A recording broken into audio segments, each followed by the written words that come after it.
Hello, everybody. Welcome back. Today is August 28th, and we're doing business and social stories for your hump day.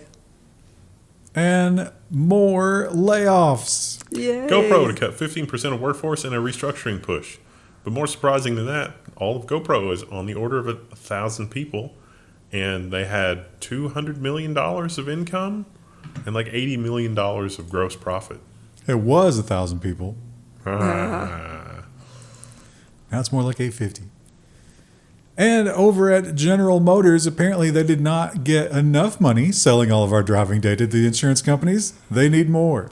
GM cuts 1,000 software jobs as it prioritizes quality and AI. I actually think that there may be a coming software revolution. Just less software is more. We don't need these hugely complicated car operating systems. We can chain together a bunch of much simpler modules.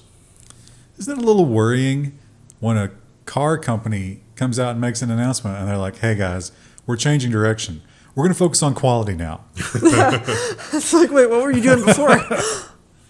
Also, like, I don't really want AI in my car. Like, Oh, you're going to get it. Yeah, I don't care for that. But how has a car gotten to a point where you need 1,000 software engineers working on? Because it's cheaper to just put a screen in instead of having to do all the individual instrumentation. Something has gone wrong in the process that you can just cut 1,000 software engineers and it not, like, you should have 1,000 software engineers on the scale of the whole company. Well, nothing's going wrong over at Nvidia. They are doing quite well. But it seems like, for some reason, they are maybe not as focused on the consumer line of products anymore. All the gamers, maybe they're not our number one customer anymore, so we can throw them a bone. Nvidia is ditching dedicated G-Sync modules to push back against FreeSync's ubiquity, because FreeSync is everywhere. But MediaTek is working on a chip with Nvidia, so it's still going to be kind of special silicon, according to this. Yeah, I didn't really see that big of a difference here. I guess it's a good headline. Maybe they're talking about the FPGA. There's some really early G-Sync modules that are field programmable gate arrays. That's what you do when you have low volume and very, very high margin stuff, but you don't want to put an FPGA in a monitor. Although, ironically, the first generation G-Sync monitors, the FPGA in them is now worth considerably more than the monitor. Like, you could sell the FPGA to a researcher or a student for more than the monitor, which is funny. Well, over on the other team, they had some bad news for a lot of their customers because they have this problem, which admittedly is only a problem after you've already got a lot of other problems. But they were like, hey, we're not really going to bother with you old adopters. Why don't you just buy new stuff? There may have been some pushback. AMD reverses course. Ryzen 3000 CPUs will get a SinkClose patch after all. So SinkClose is a vulnerability where if you already have compromised the machine in some way, that you can put something that is going to live persistently in the system management module. This isn't a new vulnerability. It goes back a bazillion years. But it turns out that relatively recent Ryzen processors were vulnerable. Originally, AMD said that they weren't going to bother with things as old as Ryzen 3000, but now they've said, you know what, we'll go ahead and patch it. So generous. And if you're in the market for a new phone, I know what you're thinking. You're thinking, all these options, I don't know what to do. Why don't I just find somebody online that I like and follow everything that they do, right? Store.level1text.com. That's how we do things these days. But you might want to rethink that. Google threatened a bunch of influencers unless they preferred, quote unquote, the Pixel. This is The Verge's headline. Now, the reality here is that it wasn't influencers really. It was just people, any rando could go and apply and say, hey, I'm really interested in taking a new Pixel 9 for a spin. Please send me one. And if you did that, then Google said, if you're going to feature, here's the thing. By opting into this program, do you acknowledge that you are expected to feature the Google Pixel device in place of any competitor mobile device? Please note that if it appears that other brands are being preferred over the Pixel, we will need to cease the relationship between the brand and the creator. I think that's still pretty damning, personally. Yeah. Also, brand love. That's the headline. If you love a brand, you got to rethink your life. I love LaCroix. Because they don't love you. They don't love you in return. What about guarantee certain brands of chocolate? Because I could get behind loving certain brands of chocolate. That's killing you. It is, indeed. Scroll up. Scroll up. Yeah, the other thing here is the Google now says the language, quote unquote, missed the mark. That is an amazing way of saying we intended that, but we maybe should have said it a different way. I think they hit exactly the mark they were going for. Yeah. I think that's a lie.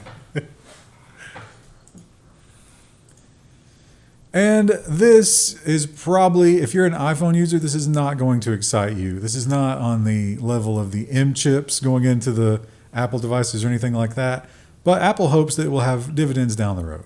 Apple claims custom 5G modem could change the way iPhone looks and works in the long term. Basically, this is just a continuation of an ongoing. I'm really surprised that like real journalists haven't picked up the story, the arc of this, because it's incredible. Way back when Intel was making 5G modems, Apple gave Intel a lot of inside stuff on how Qualcomm's modems worked. And Apple at one point was selling iPhones that had both Intel and Qualcomm modems, but the Intel ones were about 20 to 25% worse. And so Apple made the software for the Qualcomm modems match the Intel modems. And so that was to try to avoid a situation of, oh, I got an Intel iPhone, I'm going to take it back and replace it until I get a Qualcomm iPhone, because the radios in the Qualcomm radios were better. They came out in the lawsuit. So this is happening now because Apple is tired of giving Qualcomm money, and there's literally nobody else to give money to them, to the point that Apple sued them for, trying to charge them too much for patents. And a judge looked at it and said, Apple, you're getting the deal of the century. What are you doing here? So Apple didn't really prevail on a lot of things in that case, which is interesting. Well, they have not prevailed much lately, right? The new iPhones are not setting the world on fire. The car is canceled. The headset. The headset, yeah. Such a flop. Such an embarrassment. So what are they going to do? Well, they've got a new idea, which I don't know if it's going to catch on either. Apple pushes ahead with Tabletop Robot in search of new revenue. A solution in search of a problem. So this is basically going to be like Alexa, maybe a little bit more advanced than that. It has an arm. A motorized arm. And I'm like, is that so it can drag itself toward you? Like To kill you? Yeah. They describe it as like following you around. Maybe if you're doing like FaceTime. I guess, yeah, if you're like cooking. Or And you you're could do a moving. cooking show with it, maybe? I don't know. But probably not going to be easy to move from place to place, right? Because you need a hell of a counterweight if it's not secured. Apple, I need 7 people and about $20 million. We're going to build a kitchen robot that makes really amazing food and can pull stuff from the fridge and just, we're going to do it. We can do it. It's going to be great. You better quadruple that amount for the lawsuits. Because it's Like going to stab. stab somebody, yeah. They started on this, they said, in 2022, but it's really ramping up now. They're like, no, this is it. We're pushing forward on the robot assistant. What do you think how many years before that arm fails? For the heavy use. 3, less than. Look at iPhone batteries. They're deliberately engineered badly.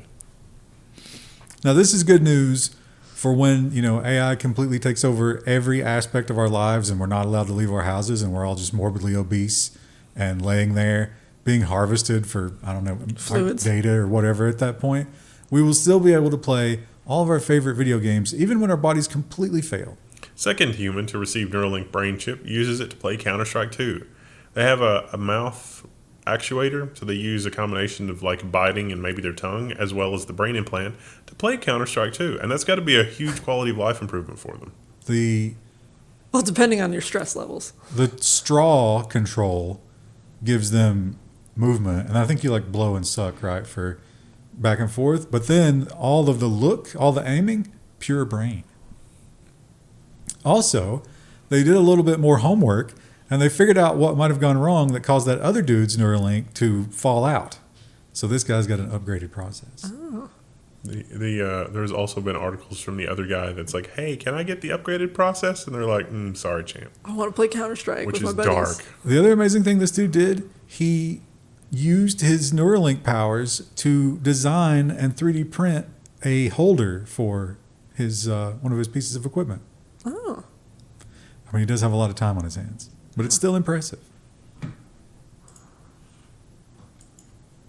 And now we are going to begin a little mini block here of things that should just make you absolutely furious, and a warning of what is coming in the future of our lives. Want to avoid a hit to your smart bassinet's intelligence? Better pay up. So this is a baby stimulator thing, I guess, where if the baby is, depending on how it's crying or whatever, it'll try to pacify the baby so that you can sleep unless it's severe or something, and then it'll wake it up. It also like play things, but you have to have an app, and now the app is subscription based. But it wasn't before. So No. you bought this and you used it, and it was fine for a while, and now they're just like, no, now you have to pay. It's enshittification, Yeah. but like rapid. And they're going to turn off all the features if you do. Now, they did say that if you already had an account and you downloaded the app, you'll be grandfathered in for 9 months. And you might be thinking, well, 9 months, that's not very long, but the kid's going to grow up. What if you have another kid? If you have another kid, or if you sell it, you will not get any of that. And I know what you're thinking. You're thinking, my God, that's the worst thing I've ever heard. But we're just getting started. Peloton is going to start charging subscribers with used equipment $95 to activate it. What a dark timeline. I can't wait for this gives me an idea for a great piece of science fiction. Is like, you scan the planet from a few sectors away, and so we do a manned mission to another solar system, and we arrive, and it's a planet where it seems like there was an advanced civilization there, but it's mostly just a desert world. And it turns out that it's actually nanodust, and the reason it's just blowing around is because they stopped paying the subscription because the civilization died. So you This might is think, the nanodust kind of like what is it? The spice? Yeah, In Dune, yeah. the astronauts like find a cache of currency somewhere, and they're able to pay and get it back online, and like the building reforms from the nanodust, and it's like, oh, the building's back online because you paid the subscription fee. And it goes from being dust into a usable building again. you're kind of flirting with the book series Wool, where the nano, like, they had to live underground because the nanoparticles got too out of control. The leaders used them for war. But we're going to continue to go forward. Oh, the other thing about this Peloton stuff, because it is an always connected device, because obviously your treadmill should Needs always to be, yeah. calling home. They know from their statistics that most people buy these and never turn them back on. They just get them and then they're like, I ain't doing that. They cancel their subscriptions. So they had a terrible problem with not getting more subscription revenue. So the reselling, if you bought it used, you were way more likely to subscribe. So they were already benefiting from the secondary sales, but not enough. The greed is just out of control. And we've seen this one before, and we would hoped that it had stayed with the high-level car companies that I'm never going to buy, but no. Hyundai is going to lock some in-car features behind a paywall because that's what everyone wants. Think about, just to cover your nut in the future, you got to have a TV subscription, a car subscription, your kids got to have subscriptions to all of their devices, your Bassinet, your exercise equipment. That seems like it's going to be economic ruination because one of the things that makes the economy work is having all that elasticity and disposable income and things. Like, isn't that the whole, like, people coming back from war and we immediately had double the workforce because the women had to work while the men were gone. And that created an economic explosion because of all the disposable income. We're not going to have any disposable income because it's all captured. And I bet you were thinking that was the But for last one. like 1 or 2 months, it's going to be great because they're going to get so much money. I bet you were thinking that was the last one, and all those things I mentioned, and I was having trouble thinking of more of them. I just forgot about this Yeah. one. Add your kitchen appliances to the list. Smart sous vide cooker to start charging $2 a month for a 10-year-old companion application. I have thoughts about this one, but they involve swearing, so I just won't say anything.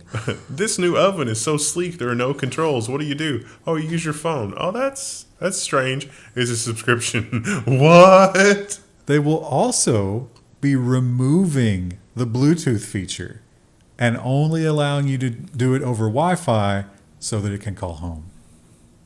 Just, You can't say it, Chris. no, I can't. I used up all of my bad girl points on the last episode. I can't swear in an episode this week. What is that, a monthly? Yeah, I've got a certain number of swears and death threats I can give out. Well, maybe this will make us feel a little bit better because, as usual, the EU is a little bit further ahead than most governments in terms of holding the tech companies' feet to the fire. Apple to update EU browser options and make their apps more deletable, which is when you get an Apple iPhone, it's got a lot of Apple apps on it. Can you get rid of them? And the answer was no. Android is no better. Not only do they not let you delete certain things, It's they just keep randomly, adding. Yeah. Oh, that makes me so mad. Yeah, it's always fun when I look at it's like, oh, Google Play's updated this app, and I was like, I just installed that. Does my phone have And then you have to malware? go through and like delete all the new games they've put on it. It's like, I don't want any of this. When I had a lot of time to kill while sitting in a hospital, I cleaned all that stuff out. Yeah. It took me like 45 minutes. And when it comes to tech companies doing things that anger the populace, we see some nice things here where it's like, oh, people got so angry that they had to step back from that. But they never stay gone. They always just slither right back in. And what was this been? 2 months? 3? Maybe 3. Microsoft will try the data scraping Windows recall feature again in October. Gird your loins, everyone.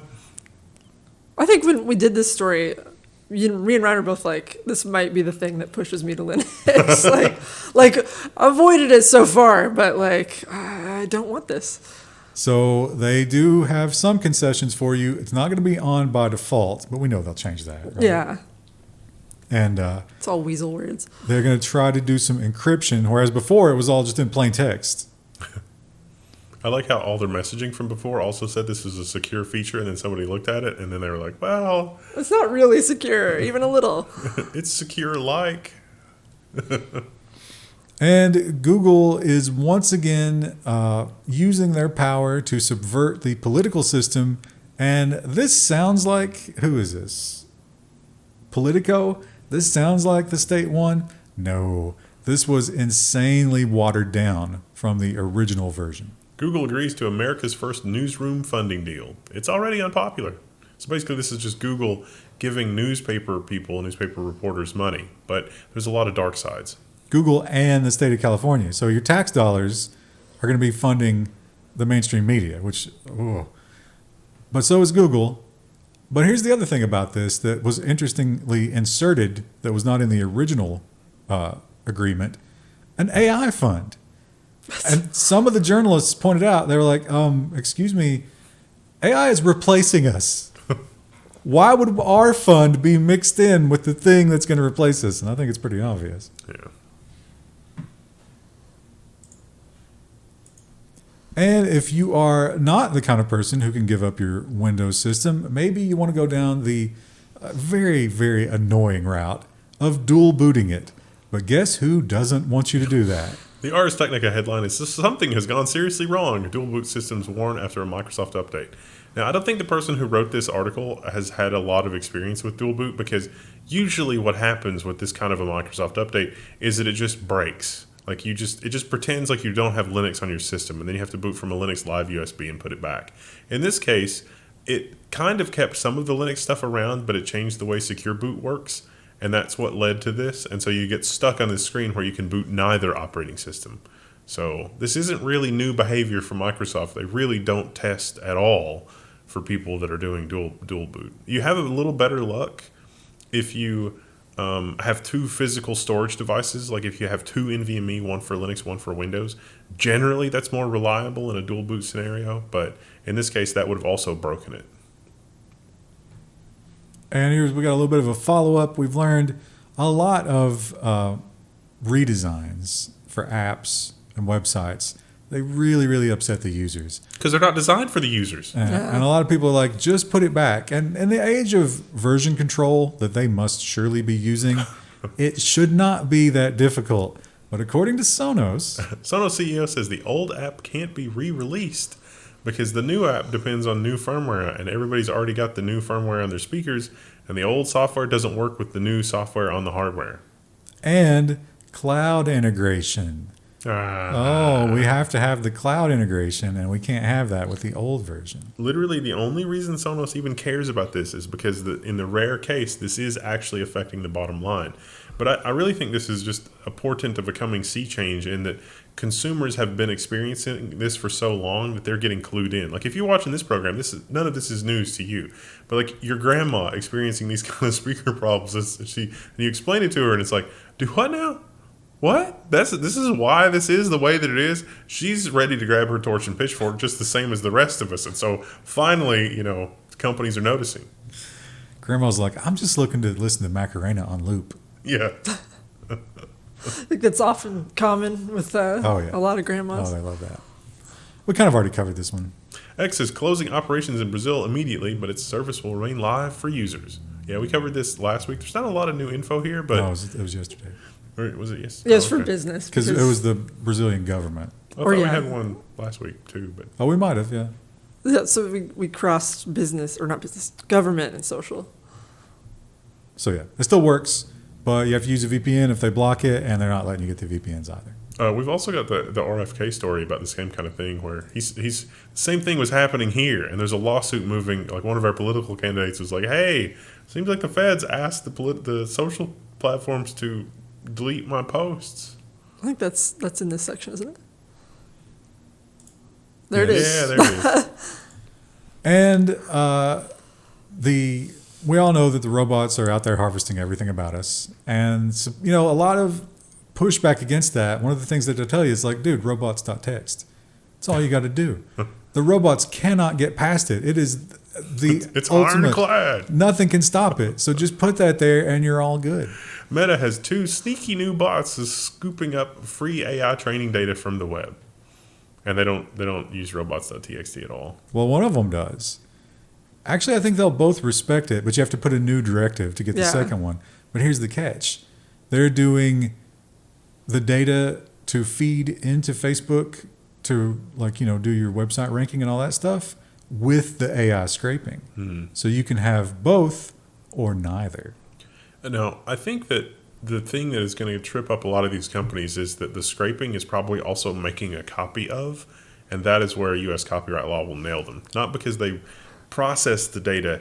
If they had a bot that was processing the data and transferring it into its neural net immediately there, that's probably okay under U.S. copyright law. But if they scrape the internet and save a copy of the state that it was at the time of scraping, which is the convenient way to do it, then I think that's going to open them up for a lot of liability. But the excuse is going to be, we can already see this, right?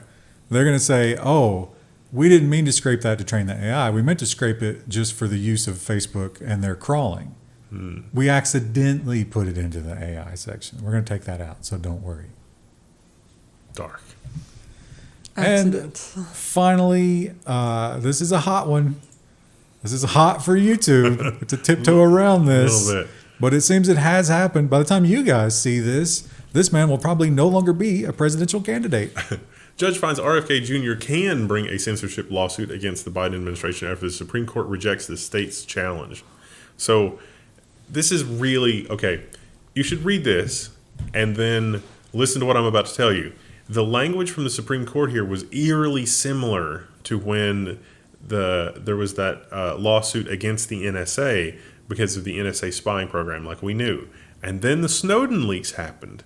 So the Supreme Court said, hey, even if this were happening, like we need specific instances, like you have been harmed by this specific action on this specific day in this specific way. We need specifics if you're going to do this kind of a lawsuit. And then Edward Snowden gave us those specifics. And then they went back to court, and the Supreme Court said, I don't think you're going to be able to do anything with this. In this case, the language was kind of the opposite. It was like, hey, there is some specifics. It's a specific dude, and he has some specific things that were said, and it's still, there was a rejection. So it's about the Supreme Court ruled that the executive branch can propagandize on social media.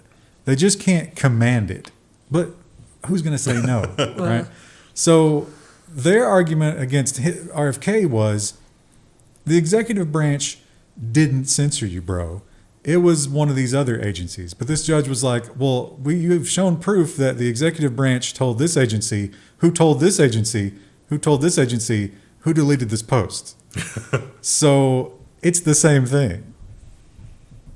But when we had all the receipts like that under the Snowden thing, it still didn't matter. This will get appealed, for sure. Here's the real question, Ryan, and Wendell and I discussed this last time we had a story about him. Would you eat roadkill? Have you eaten roadkill? Not to my knowledge, but I can see a lot of situations where I would. I mean, if I'm hungry. I definitely was fed roadkill when I was a kid. Yeah, we were saying, like, I wouldn't trust him to give me roadkill, but if my aunt called me and was like, hey, Your uncle hit a deer on the way home. We're going to make deer jerky. Do you want some? I would say yes. I've eaten deer and squirrel, and I can't see much of a difference between like deer that we just shot or deer that we just hit with a car. Either way, it's probably going to taste good once you cook it up. Well, it turns out the antifreeze seasoning really makes the flavors pop in that second scenario. It's not going to have time to penetrate the meat. Eat around that buckshot. Eat around part of the bumper. That was a thing. Like Yeah. you had to watch out in the squirrel. I had, the thing that was the thing in one of the Back to the Future movies when he went to the West. That was and it was like there was buckshot in the rabbit or whatever they shot. I've had that before in deer. I remember that as a kid. Like, what is this doing in here? And they're like, oh, spit that out. don't eat that. Probably bird shot. A buckshot would disintegrate. yeah, Right? Yeah. But yeah, you could get a little shot there. Anyway, that's a little bit of a little taste of nonsense for Wednesday, but the real nonsense comes on Friday. We will see you guys then. Bye.